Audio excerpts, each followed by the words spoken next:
one of my sad story. Guy lived like 3 cabins away from me, and I don't know what happened because he was a very quiet guy. Very quiet guy. He didn't talk much, and I remember his roommate went to the cabin the night, and I heard somebody running through the corridor and screaming. Just running and screaming. So by the time I was like, what is that? We opened the door. When we go, ask, what happened, man? Then he bring us back to his cabin. His roommate actually hanged himself. Oh my God. It's a sad story. So, and I still remember, I can still see the guy face. We call 999, all of this, they come, he was already gone, you know. So he run, grab that one fast, give to guest. So by the time this guy comes, guests already have this beer. So 2 guys, they come back in the pantry. I was in the pantry, and these 2 guys arguing non-stop. Non-stop. So I said, guys, what you arguing about that, man? Guys, come on, man. Take it easy. The guy said, no, this guy, we can't take it easy. You know what? The 2 guys, they went downstairs in a walk-in fridge, and they fight. And for me, when it comes on to love story, I never kiss and tell, man. That's my rule number 1.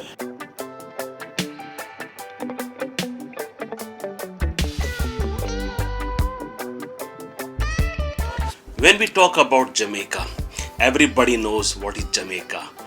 Jamaica is a country in West Indies and popular for so many things.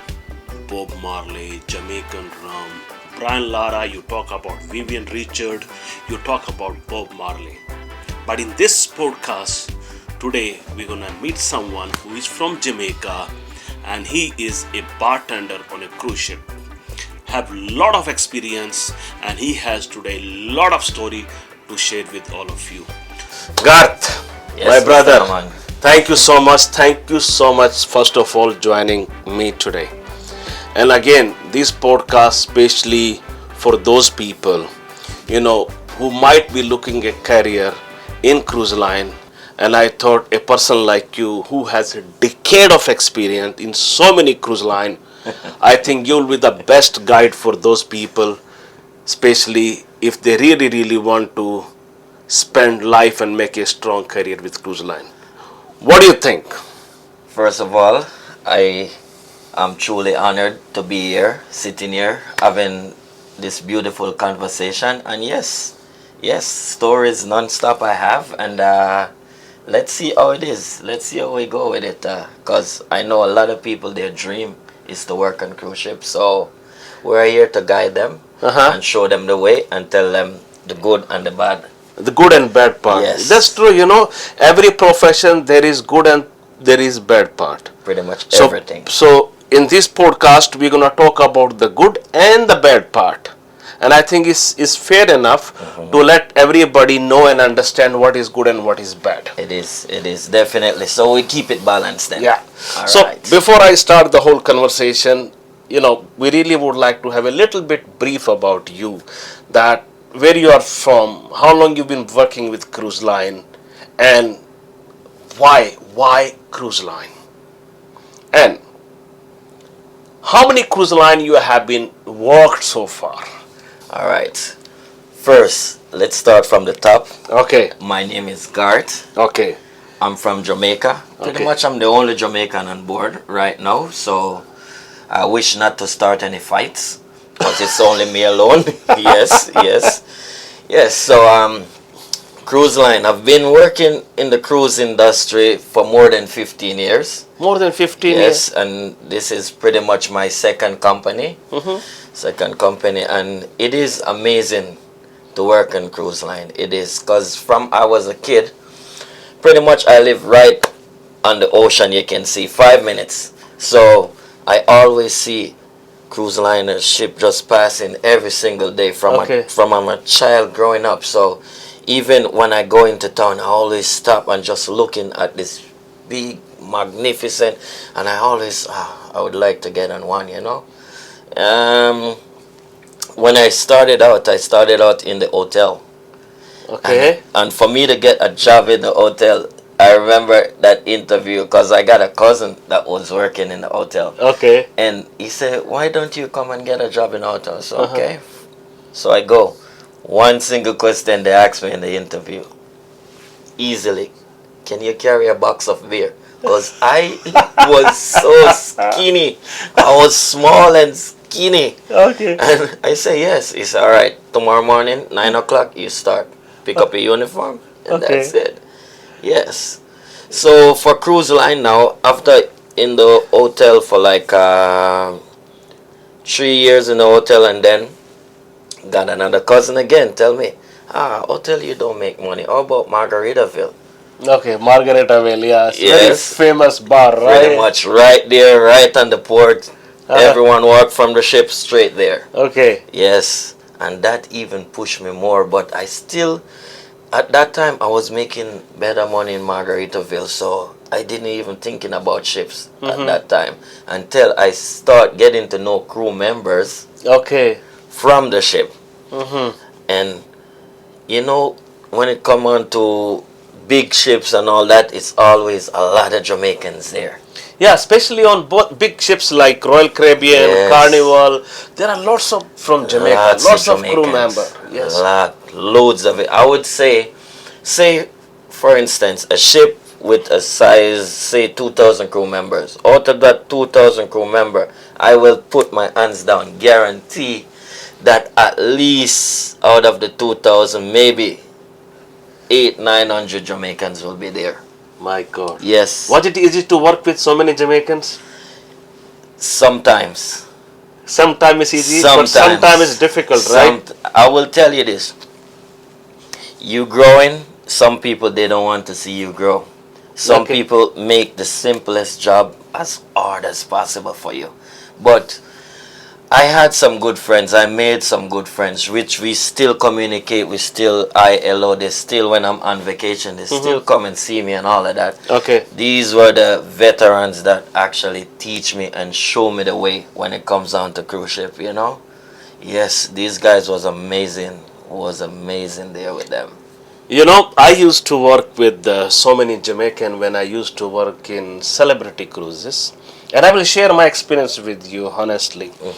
You know, initially when I met them, when I joined first time on a ship, my roommate was Jamaican. Yes. You know, and I was so scared of him.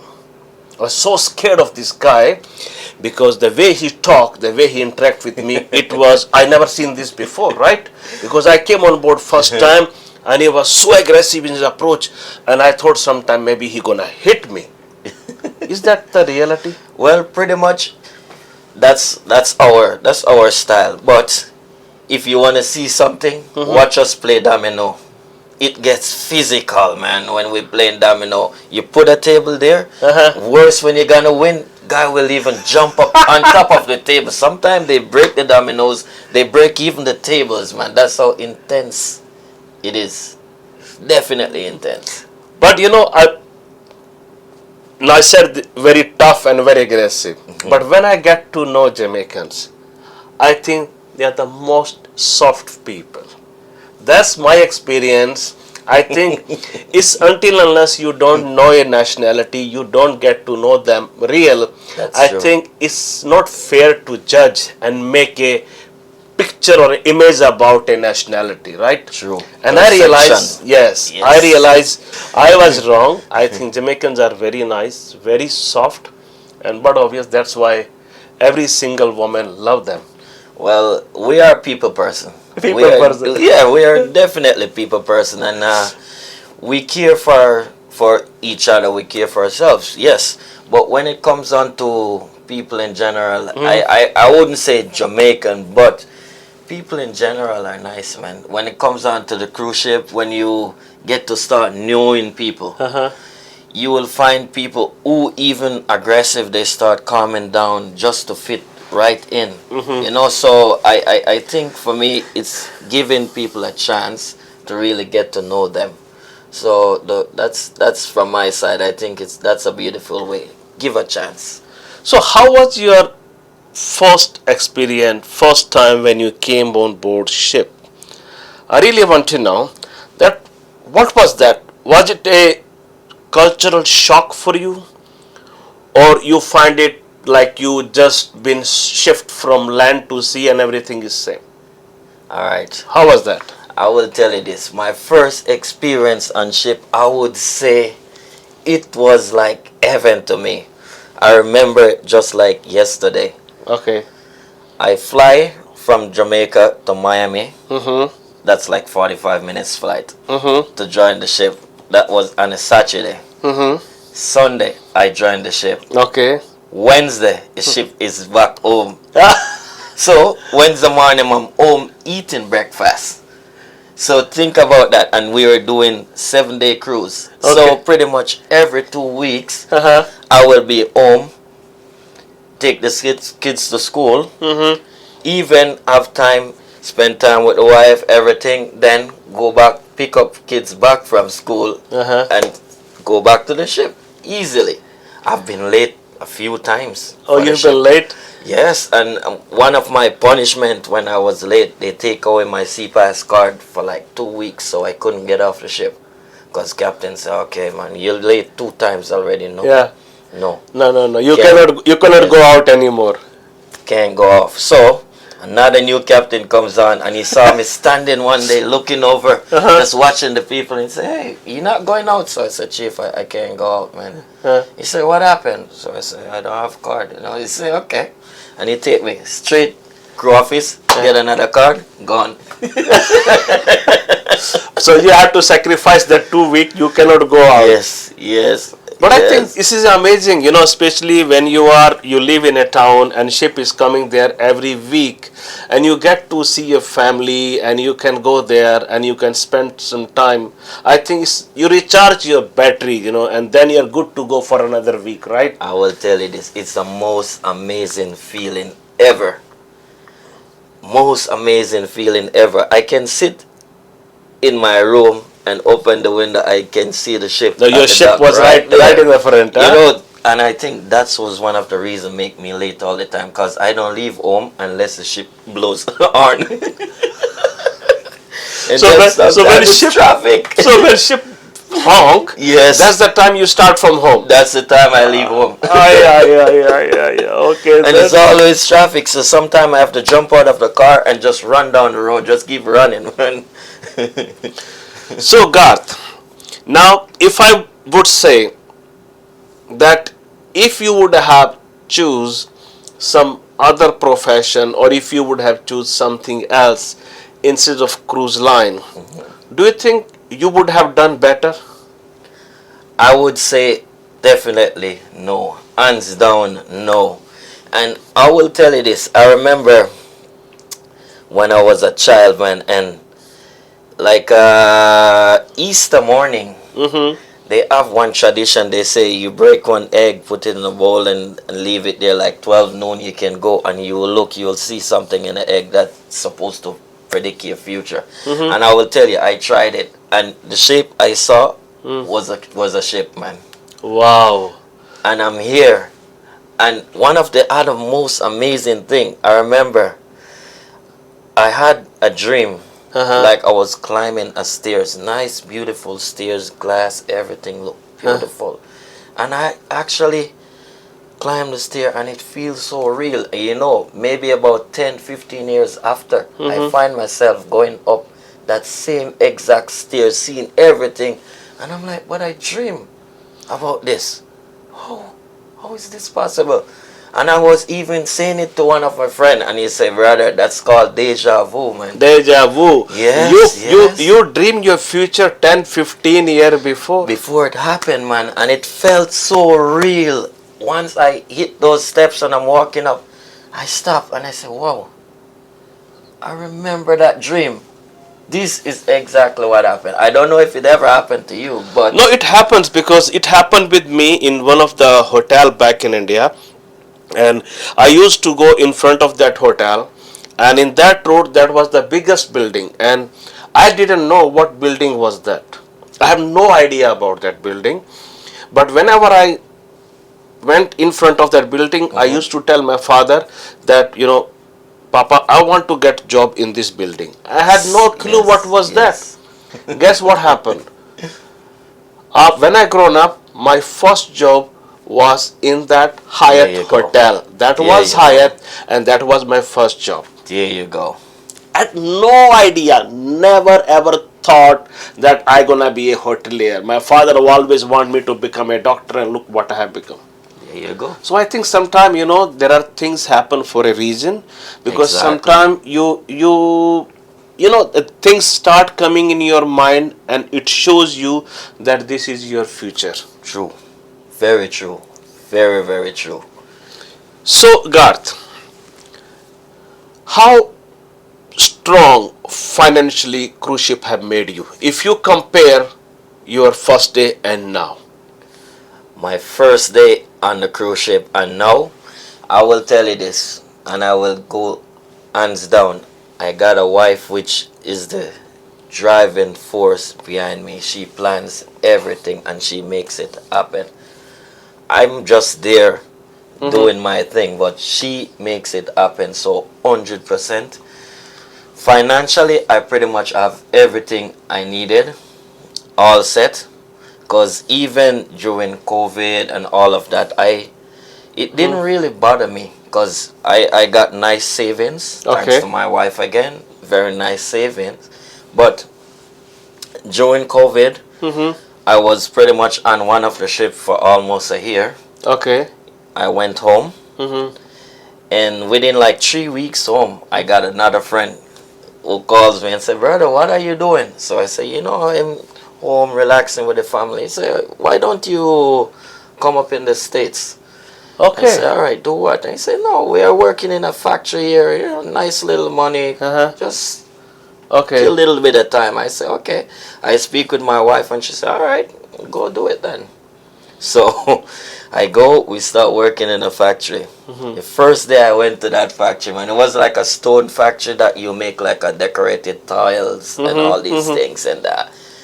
I remember when I go there, Uh-huh. I saw one of the guy call him, that time they usually call me schoolboy. Schoolboy. Okay. Yes. So one guy, "Schoolboy, yo," and I'm looking, so who's that guy? Uh-huh. But this guy is covered with dust, man, so it's white. I can see just his two eyes. Okay. Okay. Yes, and I'm looking at who's this? I said, "No, me, John, me, John." I said, "Oh, John, what's up?"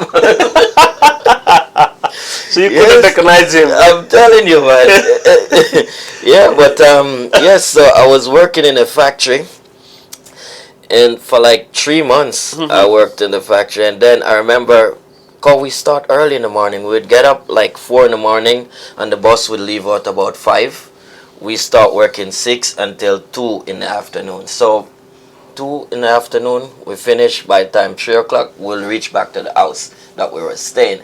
So I remember one other guy comes and said, he was a supervisor at the factory. He said, "Hey, you guys working in the bar, right? You know bars." So I said, "Yeah, we work in the bar." He said, "All right. At one hotel is JW Marriott. Cause we're staying in Tennessee, one of the biggest, hugest hotels. In United States. Yes, yes, Tennessee. So at JW Marriott, he told me, "Hey, how would you like to just go like 2-3 hours there just to wipe, polish glasses, all that. So I said, "Well, 2-3 hours, it's okay." "How much they paying?" He said, "Like $15 an hour." I said, "Well, that's not gonna hurt me. So I remember the first day I go there, the manager, he brought me in. He said, "All right, go. The bartender will tell you what to do." I said, "Okay, no problem." Walk inside the bar directly. Bar is my background for more than 20 years now, man. So I walk in, I could see his lawn ice. I asked, "Hey, brother, where you get ice?"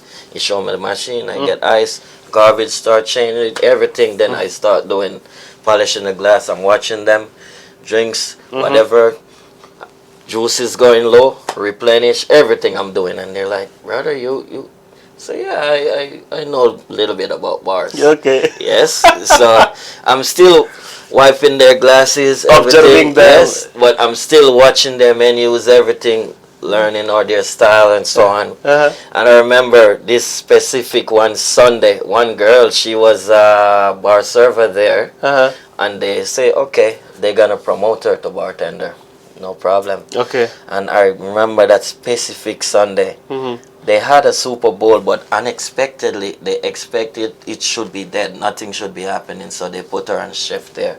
And everyone leave from the game and just pops right in. Okay. And I remember we see people start coming, just me, the girl, and the manager. Everybody start running. He's trying to call all the bartenders to come in. He's not getting anybody. Nobody picking up. And I'm standing there polishing the glass and watching the girl.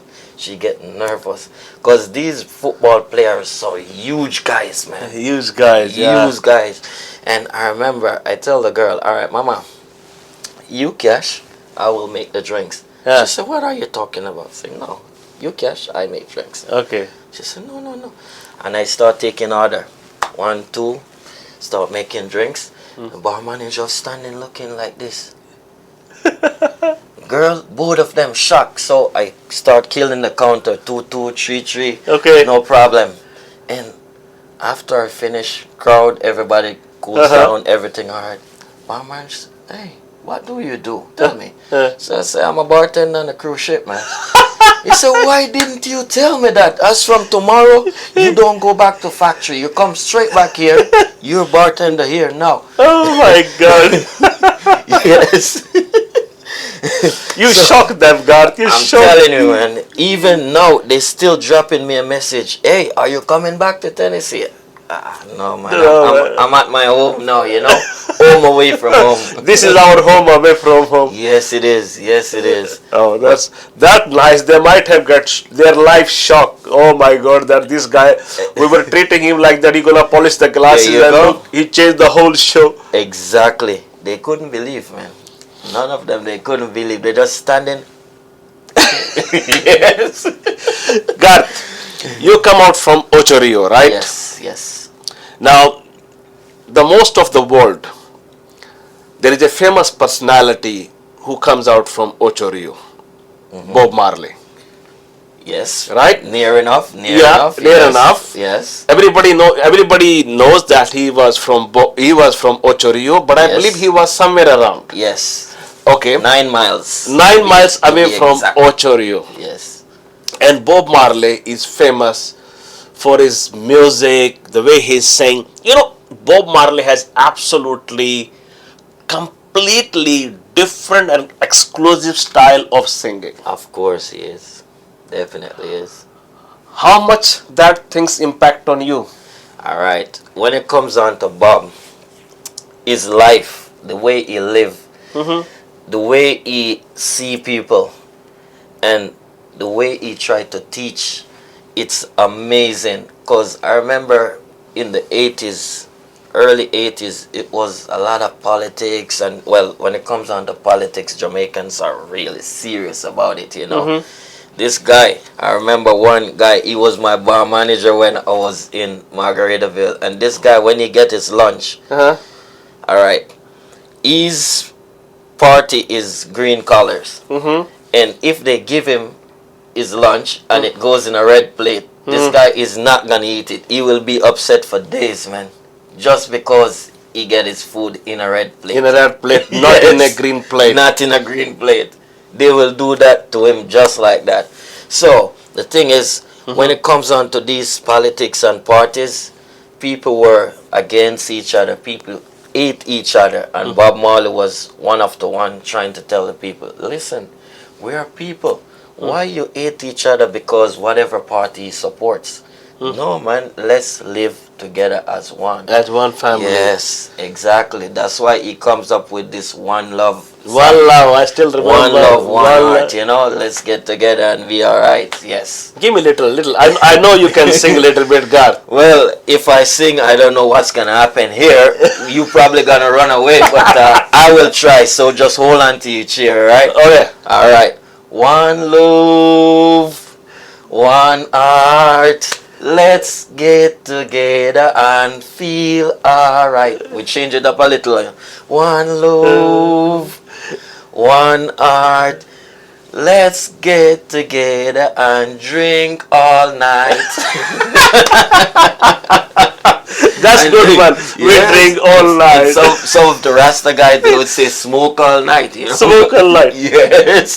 Why all the Jamaican will call Rasta boy? Why? All right. Rasta is pretty much a culture.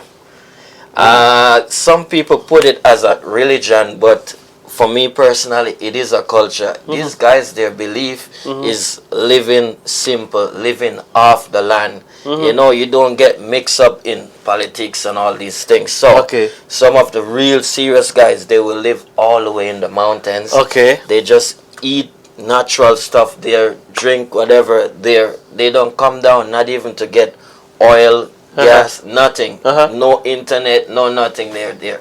So they say that they're disconnected from the world, so they're cleansing themselves. And smoke weed. They smoke. Some of them smoke. Some of them smoke weed, Some right? of them smoke for the meditation. There's a meditation actually, right? Yes, absolutely. And in India also we have. There are certain people that they have this same braided hairs, long braided hair. Yes. And they smoke weed and they live in mountain. Yes, exactly. And they meditate there.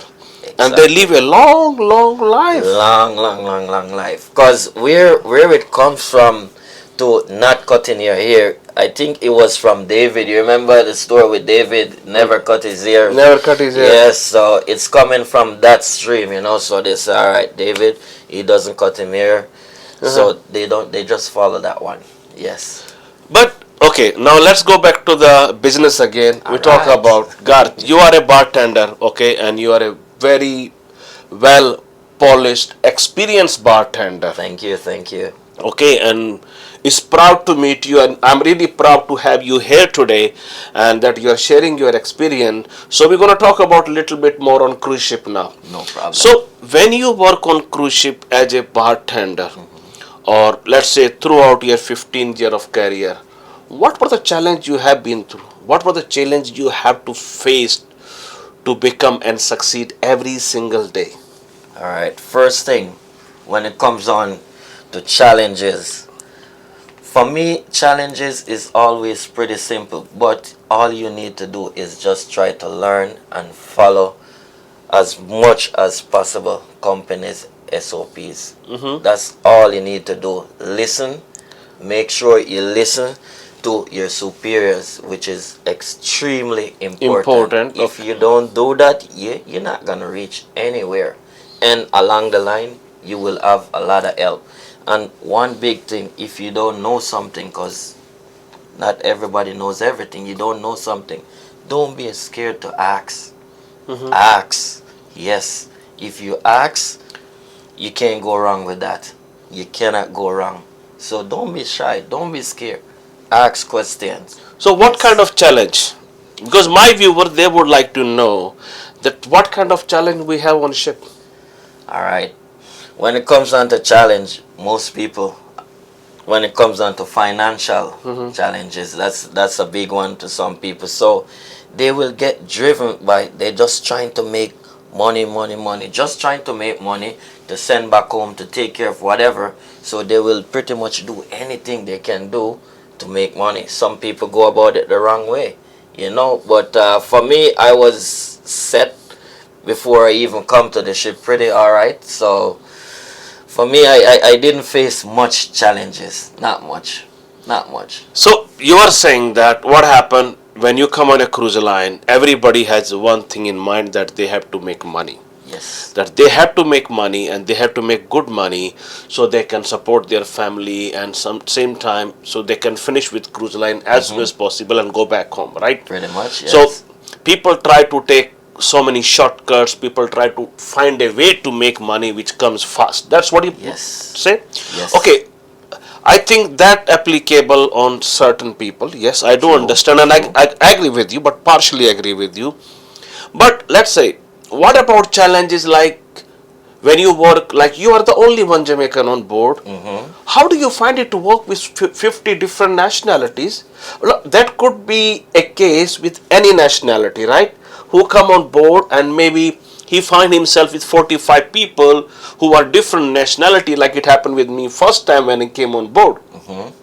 And I still remember that experience, my first experience, and the face I went to the room in the afternoon, 2 o'clock. Everybody was sleeping. We were 4 people in one cabin, and I flew 56 hours. I was tired like hell, and I opened the door. It was dark, so I want to wash myself. I have to shower. I have to shit. I have to do everything. So I went and I put on the light.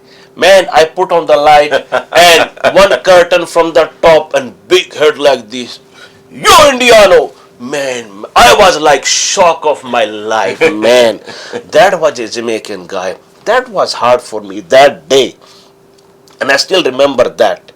So, I'm trying to understand from your point of view. You as a Jamaican, when you came on board, probably you never faced that because you had so many Jamaicans around you. Yes. But what happened with the people if somebody from your place, just like brand new when you were, what challenge you could face?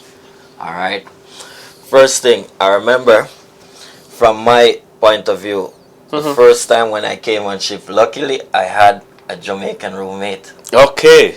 And he was the one that helped me and showed me pretty much where to go, when to go, what to do, what not to do. So for me, it was easy. And after so many years with people like those, I learned to fit in pretty much anywhere. And remember, again, I'm a people's person, so it's easy for me to fit in. Now, doesn't matter where I go. It's very easy. But someone else from a different nationality come on board for first time, don't know anyone, don't even, some of them, even the language, English, which is our national language here. Yeah, this is our national language. They have problem understanding and speaking fluently, which it's bad, very bad, very bad. So a person like that, it's gonna take a lot of time. I know this doesn't happen, this buddy system. I know there are certain cruise lines, they have taken this buddy system, and it is all about, letting new people know and to get them familiar with the whole system. But that doesn't happen on all the cruise line. Certain cruise line, Garth, still there are situations when somebody brand new come on board and the person couldn't even find his cabin. True. That's a real challenge. So I would say the suggestion could be, and I would suggest all the newcomers that try to make yourself as familiar as possible. Once you come on board, try to know the ship, try to know the people, become a people person like you said. I think that's very important. That will I would say that will reduce your challenge 50%. Don't you think you need to be physically and mentally strong to work on board ship? You have to, because I remember one of my sad story. Guy lived like 3 cabins away from me, and I don't know what happened, because he was a very quiet guy, very quiet guy. He didn't talk much, and I remember his roommate went to the cabin the night, and I heard somebody running through the corridor and screaming. Just running and screaming. So by the time we was like, what is that? We opened the door. When we go, ask, what happened, man? Then he bring us back to his cabin. His roommate actually hanged himself. Oh my God. It's a sad story. So, and I still remember, I can still see the guy face. We call 999, all of this, he was already gone, So when it comes on to cruise ship, you have to find someone. You have to find someone who you can confide in. Who you can talk to. Yes, because sometimes you need to speak. Doesn't matter how sensitive the situation is or how personal it is. You need to speak to someone. Because that guy, he didn't talk to anyone and he made the wrong decision. I think you're right, because Garth, when we come on board, and as we discussed so far, financial part is one of the most priority part, Yes. And then what happened, you have that already a burden on your head, because you don't know how much you are already under on your back home. Then on board, if you start having this pressure from the colleague and pressure of the job, I think that make it worse, because you feel like to give up. Of course. But you cannot give up because you have a financial responsibility back home. Exactly. And I think that is the peak time. And if you don't have anybody to talk to, and if you don't have anybody to share this kind of thing, I think that's the time it can spark and it can take you in any Exactly. direction. Don't you think Exactly. do you agree with me what I'm saying? 100% agree with you. 100%. So I think it's important when you come on board, have a friend. At least have a friend. It's not Yes. necessarily that it need to be he or she needs to be from the same country. It's Exactly. better to have someone from a different country. So at least you can talk to the person end of the day, right? And most times, if you choose a person with experience, people who have been through, they know and they will tell you the right thing to do or how to approach certain situation.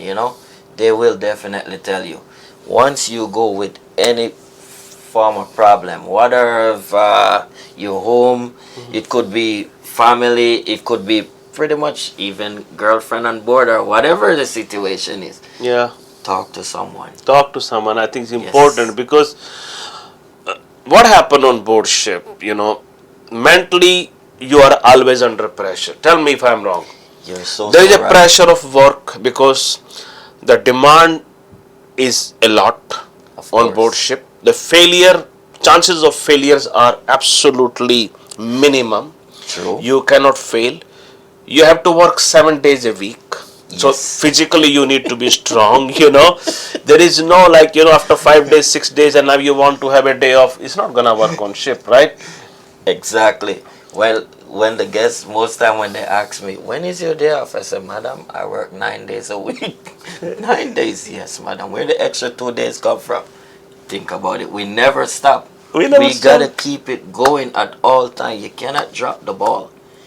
Cause the company is expecting this from you.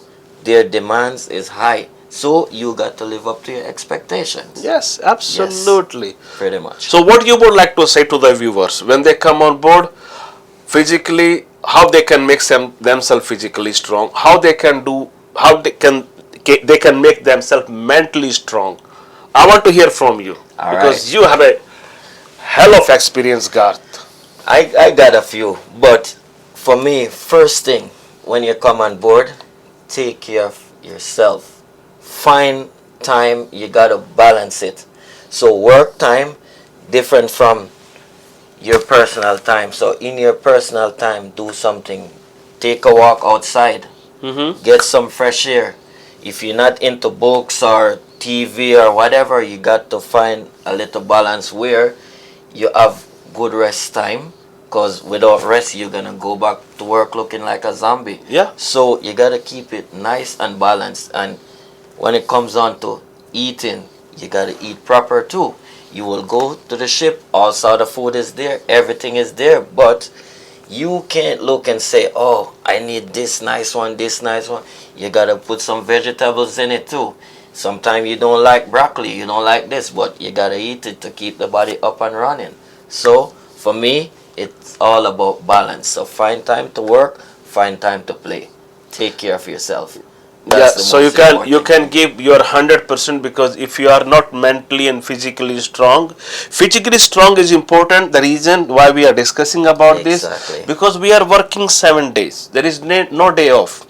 You have time off and everybody has time. Exactly. 12, 13, 12 hour. You have your time off, but I think that's the time you shouldn't be wasting drinking or smoking, but you should be wasting or using that time to build yourself. Exactly. You can do True, workout, true. you can read books, you can do so many extracurricular Yes. activities which will take you away from your daily routine. Exactly. And you don't feel like that it's a monotonous job because you are doing every day same thing. True. Same place, and there are same people almost, Exactly. You're gonna see the same people pretty much for every day. I mean, can you believe Yes. every day somebody has to see me same time, same day? It's become boring, right? Yes. So I think this is important. Everybody has to have mentally and physical strong if you wanna join the cruise line because that's gonna make you a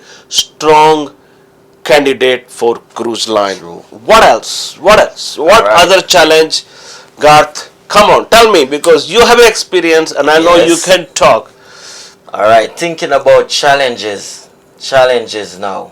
All right, it's really tough. But for me personally, I haven't been through much challenges. But from what I see with other people, apart from financial challenge, I would say, what now? Where should I put this? Okay, let me give you a hint. So we are putting a situation that you and me first time came on board. See, we talk about financial part, we talk about that how it could be if you are not mentally and physically strong, because it can drive you in a direction where you can lose everything. Yes. I think it's also important because you work with so many different nationality. You need to have that approach, to have that kind of feeling that you are flexible to work with everyone. You're gonna see on board ship, you're gonna find people, you're gonna find small group, but I think you as an individual, you have to find a way to gel, to mingle yourself in that group if you feel like that you have been abandoned, right? True. I think that's also very important. Yes. Okay, so these are the few challenges, Garth. Now, give me some experience, some incident you might have gone through during your 15 years of career. You have been working with Royal Caribbean, you know. Yes. Those ships are huge, man, huge. It is. And what goes on those ships, you know, sometime even they have even a, you know, Fights. physical yes. fights. Yes. I have true. seen crew member fighting. I have seen crew member throwing plate on each other, right? True. One story. I remember I was working on one of those big ships and two bar staff at those times, everyone for themselves. So whatever you go out and whatever you sell, you will get like 18% Graduity out Yes. of it, yeah. So this guy now, I think he went out, take an order from the guest. Another guy, he was standing on the other side. Maybe he heard that order. So he run, grab that one fast, give to the guest. So by the time this guy comes, guests already have this beer. So two guys, they come back in the pantry. I was in the pantry and these two guys arguing non-stop. Non-stop. So I said, guys, what you arguing about that, man? Guys, come on, man. Take it easy. The guy said, no, this guy, we can't take it easy. You know what? The two guys, they went downstairs in a walk-in fridge and they fight. They fight. Physical fight. Physical fight. Walked out back out of the walk-in fridge, come to me in the bar and say, brother, can you give us 2 shots? And I give 2 shots of rum. They take their shots, wipe their face off, back out. Yes, I've never seen anything like that before. So they find a way to settle whatever disagreements they had, but they did it nice and peacefully, I would say, because I've never seen anything like that before, where guys walk, go down, fight, come back together, then gone back to job. Probably they hit each other so hard and they realize we are not winning, so better let's drink something and go back to work. Exactly. You know, I will share one incident with you. You know, on those big ships, we used to have a barbecue during the daytime. Those big ships, we do barbecue. Yes. And I remember that time when I joined, even that time during daytime, drinking beer was okay. Drinking beer, drinking wine was permitted. Yes. When we had barbecue, and especially if you are not working, you can drink beer. Those time and now it's been changed. I'm talking about 20 years before. So what happened? There was one guy, and he was a utility cleaner. He drank lots of beer, and he ate lots of. Now it was warm, very warm and hot weather, and after that everybody was jumping in the pool. It was a crew activity, you know, jumping in the pool, swimming. Enjoy. So it was going on, right? And nobody knew that one guy, he didn't know how to swim. So he was under alcohol and he ate a lot and he jumped. So party was about to finish. It was all happening when most of the people left. And suddenly somebody saw from the top, from the bridge, that this guy had been floating on top like this for a long time. So they felt something is wrong. So everybody went down to see the person was dead. Oh. He died in the pool because he ate, he drank a lot, and I think he choked himself, because when you jump in the pool with lots of food and Of course, alcohol, you're going down. he choked himself, he couldn't swim, he died on board. Young kid, young kid. So sad. You know, again, it's example of that sometime you have so many privilege to do something, so many things, but we should not abuse our privilege. Exactly. We should enjoy it. We should take care of it. Yes. Yes. Tell me, Rasta boy, tell me about your love stories. I think that's very important, because any Jamaican, if Jamaican don't have love stories on board, I think nobody gonna believe it. Did you find your partner on ship? I will tell you this. No, I didn't find my partnership. And for me, when it comes on to love story, I never kiss and tell, man. That's my rule number one. What you don't do? What's your rule number one? Never kiss and tell. So whatever you do, you just leave it there. Never tell. Never kiss and tell. Okay, so whatever you do, you leave it there, and you leave it there. Just leave it there. Exactly, exactly. So no need to blah blah around. And most of the ladies, that's exactly what they like. Yeah. That's exactly what they like. So you keep it right there. Nice and simple. Nice and simple. Don't make it complicated, yeah? Never. That's the Jamaican style? That's the way to go, man. We'd say cool and deadly, Cool and deadly. I remember, when we used to say, hey, Donovan, you come back. What? Rasta never come back. Rasta return. Yes? Yeah, man.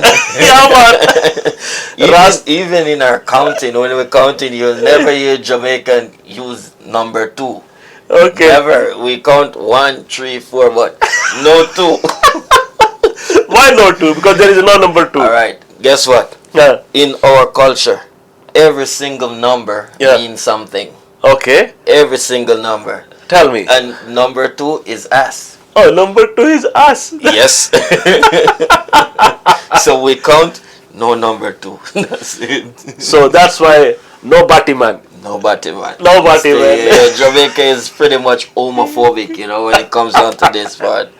Yeah, very homophobic. So number 1, number 3, no number 2. Now you guys know what I mean by number 2. When you say number 2, that means that's not funny. Yeah. That's not funny. That is serious stuff, right? Definitely, definitely. Well, it's a Jamaican thing, but I'm hoping that people learn to start respect people, whatever they choose. Give them a chance, let them do what they want to do. So I think the country, for my country, take their little time coming out of it now, but a lot of people, they're still serious in that way, man.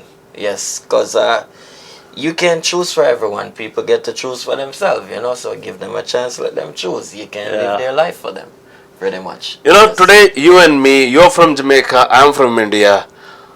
We are deadly in cricket. Yes. What happened, man? What happened? Why Caribbean? Why Jamaica used to be world champion? I'm talking about Lara. I'm talking about there are so many. You're talking about Lily. You're talking Ambrose, about Sir Richard. Yes. What happened, man? You know what? I think it's time.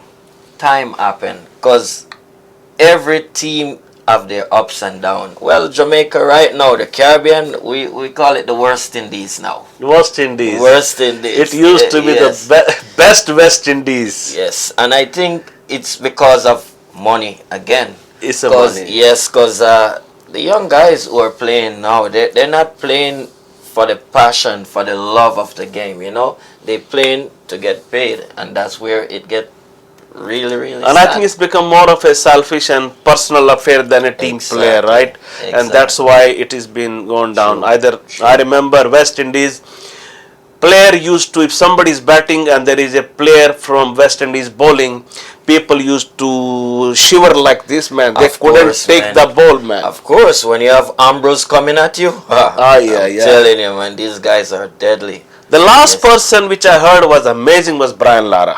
Lara. I think Yes. Brian Lara, after that, no player have come up such a way that you can say yes. Or Vivian Richard was something. Richard was good. Well, I think Gail did fairly well after Lara. Okay. He did fairly well.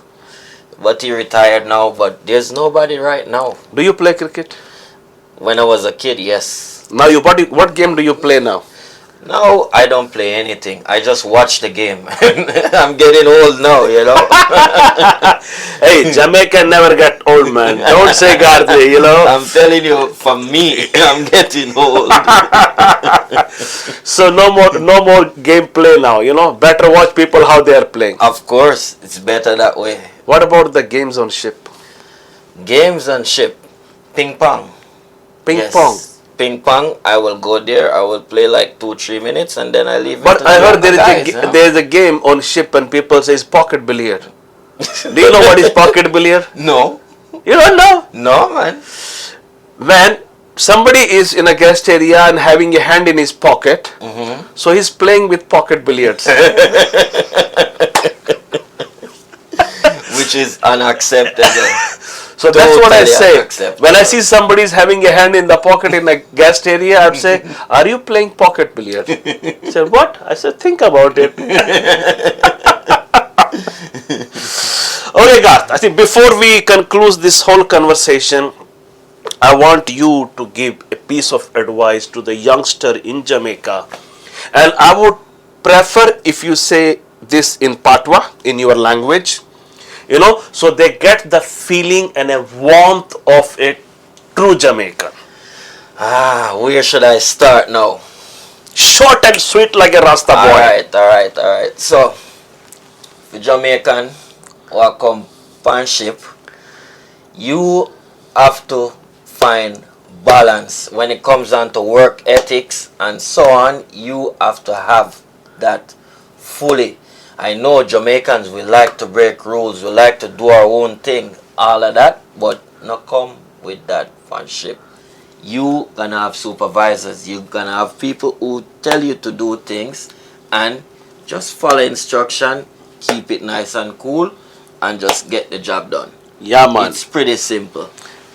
Yeah, Really man. work. And they can make a good career. They have a great future, Of you know. course, there's huge, endless. It never ends here, man. So, Garth, we end up this conversation, this podcast with Yeah, man. Yeah, man. One love, one love, one love.